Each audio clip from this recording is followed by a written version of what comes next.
Hello everyone. आज magnetic effects of electric current chapter के हम एक्सरसाइज क्वेश्चंस करेंगे। एक्सरसाइज क्वेश्चंस होते हैं जो चैप्टर के एंड में होते हैं, एंड क्वेश्चंस भी कह सकते हो आप लोग। आपको क्वेश्चन स्क्रीन पर दिखाई देंगे और मैं क्वेश्चंस के लिए ये लिख के लाया हूँ, क्वेश्चन मैं यहाँ से पढ़ दूँगा, ठीक है। तो पहला क्वेश्चन डिस्कस करते हैं। पहला क्वेश्चन ऑप्शन वाला क्वेश्चन है और क्वेश्चन है कि magnetic field near a long straight wire किस शेप का होता है। एक स्ट्रेट वायर है जिसमें करंट फ्लो कर रहा है, उसके अराउंड या उसके आसपास मैग्नेटिक फील्ड किस शेप का होता है। हम सब ने पढ़ा है कि अगर ये स्ट्रेट वायर है और करंट ऊपर जा रहा है तो इसके चारों तरफ एक मैग्नेटिक फील्ड के सर्कल्स बनते हैं। क्या बनते हैं? सर्कल्स बनते हैं। और ये ऑप्शन कहाँ है देखते हैं। ऑप्शन 1 है कि मैग्नेटिक फील्ड ऐसा है परपेंडिकुलर टू द वायर, ऐसे मैग्नेटिक फील्ड है। ये ऐसे है क्या? नहीं है, ये ऑप्शन ए है तो क्रॉस हो गया। ऑप्शन बी क्या है?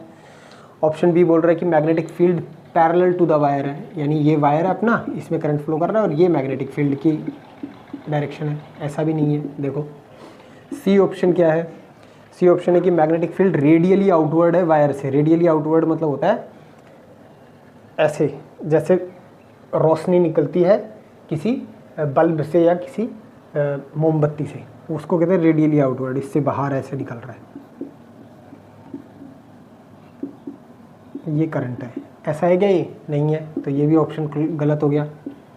ऑप्शन डी क्या कह रहा है कि कंसेंट्रिक सर्कल्स हैं, वायर सेंटर में है और सर्कल चारों तरफ है। हाँ, ये दोनों मिलते हैं, तो ऑप्शन डी अपना करेक्ट आंसर हो गया। तो किसी स्ट्रेट वायर में जिसमें करंट फ्लो कर रहा है उसके चारों तरफ मैग्नेटिक फील्ड ऐसा होता है, ठीक है। क्वेश्चन 2 उठा लेते हैं, सेकंड क्वेश्चन उठा लेते हैं। तो फर्स्ट का आंसर आ गया डी। क्वेश्चन 2 क्या है? क्वेश्चन 2 बोल रहे हैं कि शॉर्ट सर्किट जब होता है, आप स्क्रीन पर देख सकते हैं क्वेश्चन। क्वेश्चन 2 बोल रहे हैं कि शॉर्ट सर्किट जब होता है तो उस केस में क्या होता है। पहला ऑप्शन दिया हुआ है करंट जो है वो रिड्यूस हो जाता है, कम हो जाता है। दूसरा ऑप्शन दिया हुआ है करंट चेंज ही नहीं होता, कोई बदलाव नहीं आता करंट में। तीसरा ऑप्शन दिया है करंट बहुत ज़्यादा बढ़ जाता है।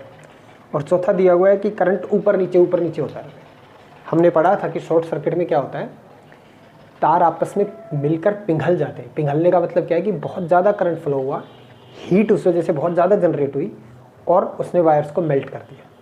तो करंट ज़्यादा फ्लो हुआ तभी तो हीट ज़्यादा जनरेट हुई। तो इसका ऑप्शन आएगा सी। क्या होगा? करंट बहुत ज़्यादा इंक्रीज हो जाता है, इंक्रीज हैवीली, ठीक है।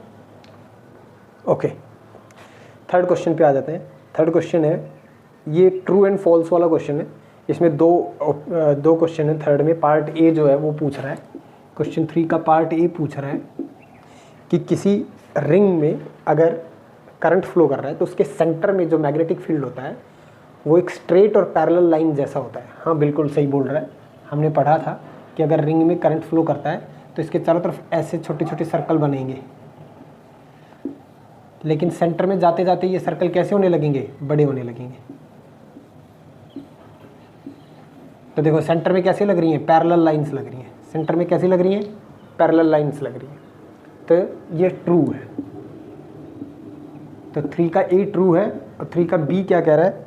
3 का बी कह रहा है कि जो ग्रीन वायर होती है घरों में, जो ग्रीन वायर लगाते हैं अपन लोग, वो लाइव वायर होती है। नहीं, लाइव वायर तो रेड होती है, न्यूट्रल ब्लैक होती है। ग्रीन कैसी होती है? ग्रीन अर्थ होती है। तो ये फॉल्स है, क्योंकि लाइव वायर कैसी होती है? Red insulation. और न्यूट्रल वायर पर क्या होती है? Black insulation. और जो अर्थिंग वाली होती है उस पर होती है ग्रीन इंसुलेशन। तो ये फॉल्स हो गया क्योंकि इसने बोल दिया कि ग्रीन इंसुलेशन लाइव वायर पर होती है। नहीं, लाइव पर तो रेड होती है, ठीक है। ओके, नेक्स्ट क्वेश्चन देख लेते हैं अपन लोग। क्वेश्चन 3 हो गया। क्वेश्चन 4 क्या कह रहा है? ऐसे 2 तरीके बताओ जिससे हम मैग्नेटिक फील्ड प्रोड्यूस कर सकते हैं। मैग्नेटिक फील्ड प्रोड्यूस करने के 2 तरीके हैं। पहला तो मैग्नेट, बार मैग्नेट। एक बार मैग्नेट लेके आओ किसी भी जगह पे, तो उसके चारों तरफ मैग्नेटिक फील्ड प्रोड्यूस हो जाता है।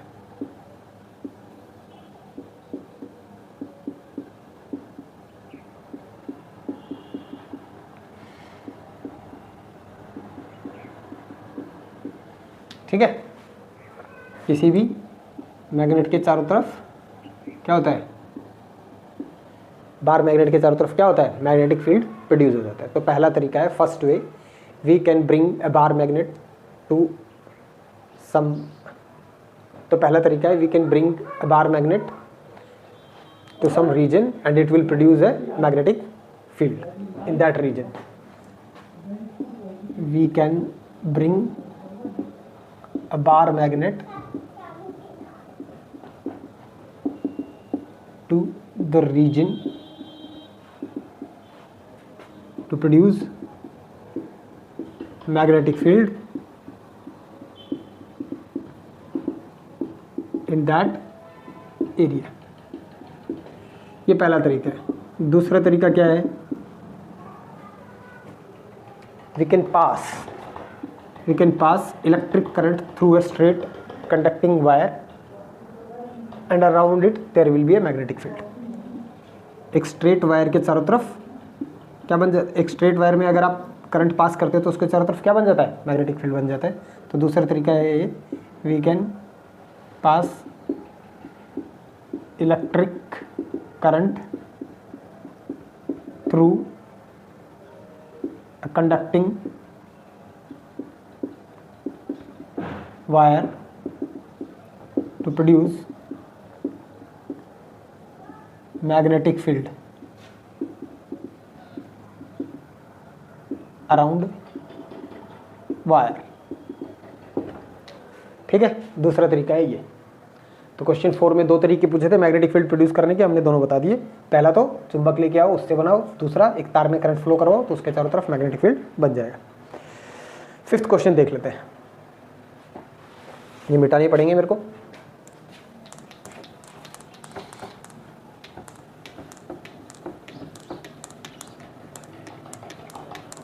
ठीक है, 5th क्वेश्चन है कि लार्जेस्ट फोर्स कब महसूस करेगा एक वायर जो किसी मैग्नेटिक फील्ड में रखा जाए और वायर में से करंट फ्लो करवाई जाए।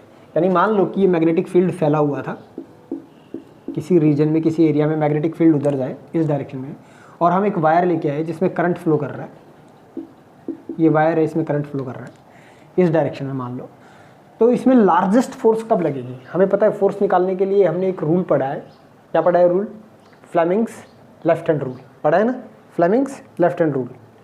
और क्या कहता है वो कि फर्स्ट फिंगर जो है वो मैग्नेटिक फील्ड को दिखाएगी, सेंटर फिंगर जो है वो करंट की डायरेक्शन को दिखाएगी, और फोर्स थंब दिखाएगा कि किस तरफ फोर्स लगी है।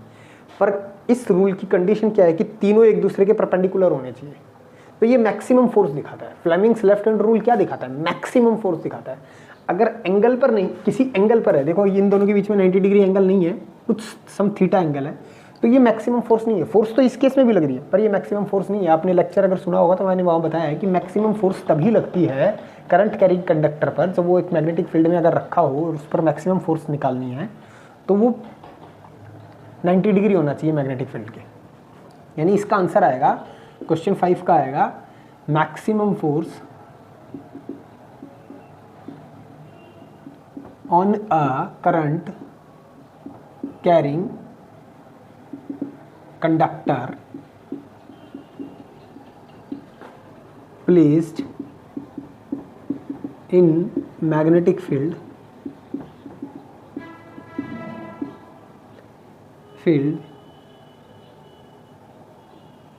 is when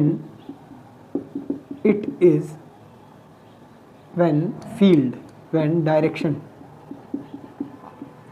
of field and current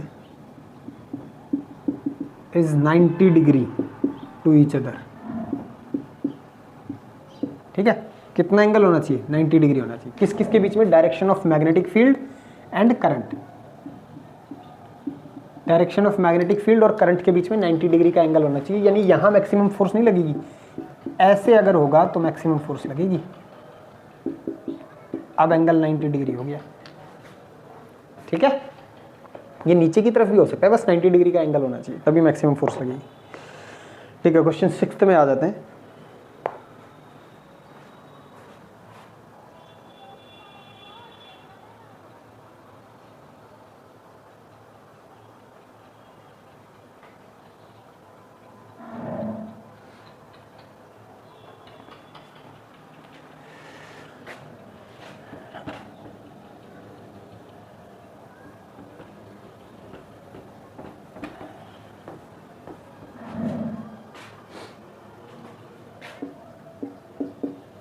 question 6 क्या कह रहा है कि आप बैठे हो, आपकी पीठ किसी दीवार की तरफ है और जिस तरफ आपका मुंह है तो आपके पीछे से, यानी आपके पीछे वाली दीवार से, अब आप कहीं पर भी बैठे उससे कोई फ़र्क नहीं पड़ता, आपके पीछे वाली दीवार से आपके पीछे से आ रहा है एक इलेक्ट्रॉन चल के, एक इलेक्ट्रॉन की बीम चल के आ रही है आपके पीछे से आपके आगे जा रही है, ठीक है, ऐसे यहाँ से बोर्ड से निकल रही है और आगे जा रही है। आपको बताना, और वो जाते जाते ना आपके राइट हैंड में मुड़ गई, तो ये राइट है, इस तरफ मुड़ गई, यानी इलेक्ट्रॉन ऐसे आया, मान लो ये इलेक्ट्रॉन है और ये ऐसे आया और ऐसे मुड़ गया, ऐसे आया और ऐसे मुड़ गया, तो इस इलेक्ट्रॉन को किसी चीज़ ने फोर्स लगा के मोड़ा होगा, तो यानी इस इलेक्ट्रॉन पे जो फोर्स लग रही है वो उधर लग रही है, इलेक्ट्रॉन उधर जा रहा था, फोर्स उधर लग गई उस पर, ठीक है। तो आपको बताना है कि मैग्नेटिक फील्ड की डायरेक्शन किस तरफ है, मैग्नेटिक फील्ड की डायरेक्शन किस तरफ है आपको ये बतानी है। तो फ्लेमिंग्स लेफ्ट हैंड रूल लगाओ, इलेक्ट्रॉन किधर आ रहा है, इधर, तो जिधर इलेक्ट्रॉन जाता है, पहले तो फ्लेमिंग रूल की 3 चीज़ें याद करो, फर्स्ट फिंगर करंट की direction, centre finger magnetic field की डायरेक्शन, और थंब बताता है फोर्स की डायरेक्शन। इनको ऐसे बना लो, पहले बनाने का तरीका बताया ना, पहले ऐसे बंदूक बनाओ, फिर इसको ऐसे खोलो, ये हो गया, ऐसे ही रखना है अब इसको, इनको नहीं बदलना, अब इनके हिसाब से एडजस्ट करना है। इलेक्ट्रॉन जा रहा है किधर, उस तरफ, आगे की तरफ, तो करंट की डायरेक्शन दिखाती है centre finger, centre finger current की डायरेक्शन में, लेकिन क्योंकि ये इलेक्ट्रॉन है तो उस तरफ नहीं जाएगा, करंट हमेशा इलेक्ट्रॉन के अपोजिट डायरेक्शन में जाता है, तो यानी ऐसे कर लो अंदर की तरफ। अच्छा, करंट हो गया इधर, मैग्नेटिक फील्ड की डायरेक्शन निकालनी है अपने को, फोर्स की डायरेक्शन अपने को पता है, मुड़ किस तरफ गया, उधर मुड़ गया, उधर मुड़ गया ना, तो यानी ये थंब उस तरफ होना चाहिए और ये अंदर होनी चाहिए, ठीक है। अब देखो ये करंट है, ये अंदर है, थंब इस तरफ है, थंब इस तरफ है, तो मैग्नेटिक फील्ड की डायरेक्शन क्या हुई, नीचे, ये मैग्नेटिक फील्ड की डायरेक्शन को दिखा रही है, ये नीचे हुई। मैंने इन दोनों को एडजस्ट किया, सेंटर फिंगर को और थंब को एडजस्ट किया, क्योंकि ये दिए हुए थे, ये अपने आप चली गई। सेंटर फिंगर करंट को दिखा रही है, करंट अंदर था, फोर्स राइट की तरफ थी, तो थंब ने राइट की तरफ कर लिया, और ये देखो देखो करंट किस तरफ था, करंट था अंदर, और फोर्स किस तरफ थी, इस तरफ। फर्स्ट फिंगर कहाँ चली गई, नीचे की तरफ, तो यानी करंट कहाँ है ना, मैग्नेटिक फील्ड कहाँ है, नीचे, ठीक है, मैग्नेटिक फील्ड कहाँ है, नीचे की तरफ है, तो इसका आंसर आएगा downward direction.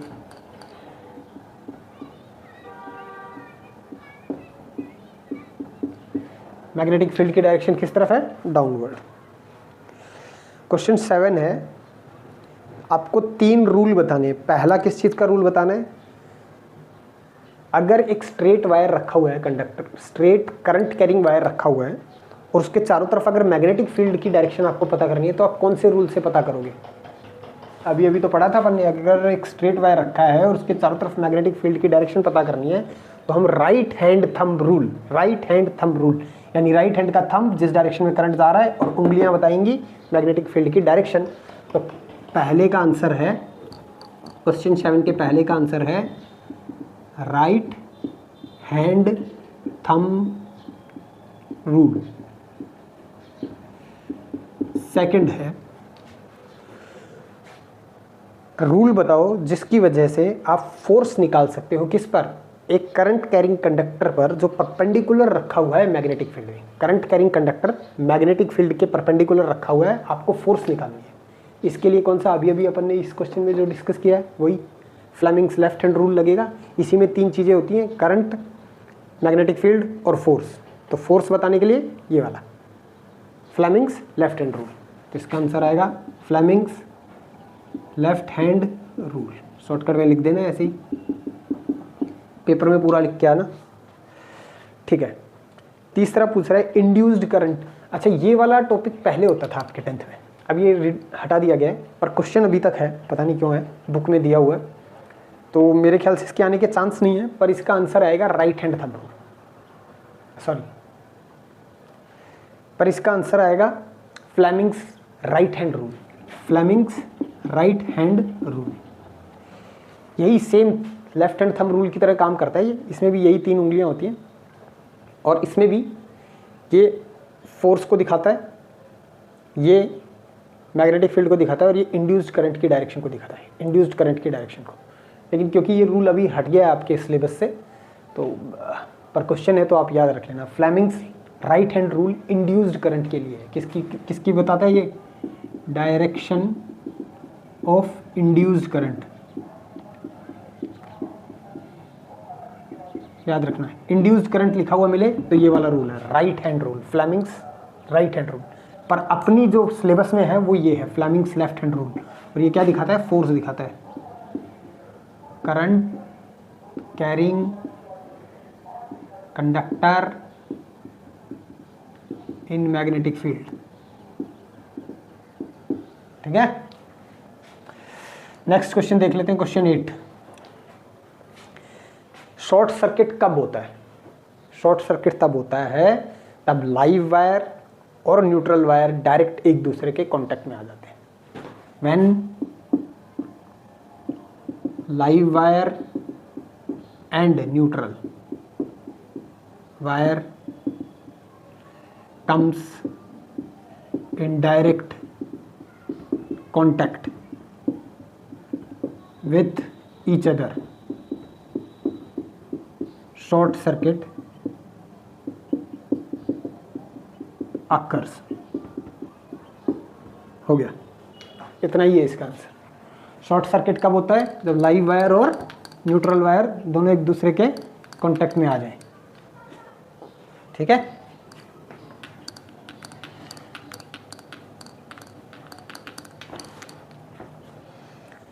Question 9। Function of earth wire, why it is necessary to earth metallic appliances.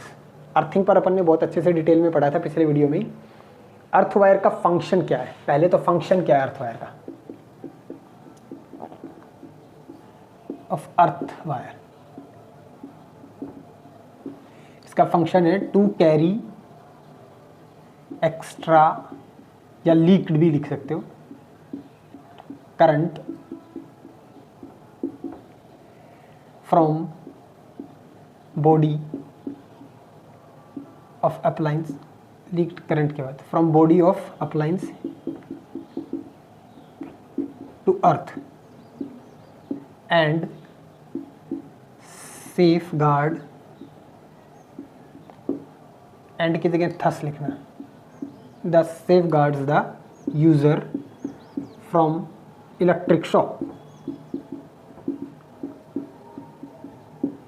ये तो था इसका फंक्शन। Why it is necessary to earth metallic appliances, metallic appliances को क्यों अर्थिंग करनी चाहिए? तो ये सेकंड पार्ट का आंसर है।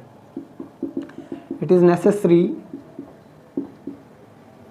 To earth metallic appliances, METTLIC appliances, because leaked charge can be spread over appliance body, and when user touches it, user may got ELECTRIC electric shock. So to stop this from happening,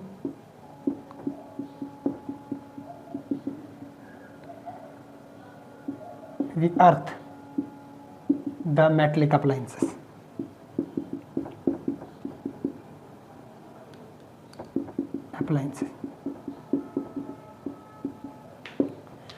ठीक है, तो यहाँ होते हैं आपके पूरे questions और ये चैप्टर खत्म होता है। नेक्स्ट चैप्टर की शुरुआत करेंगे नेक्स्ट वीडियो से। Thank you so much.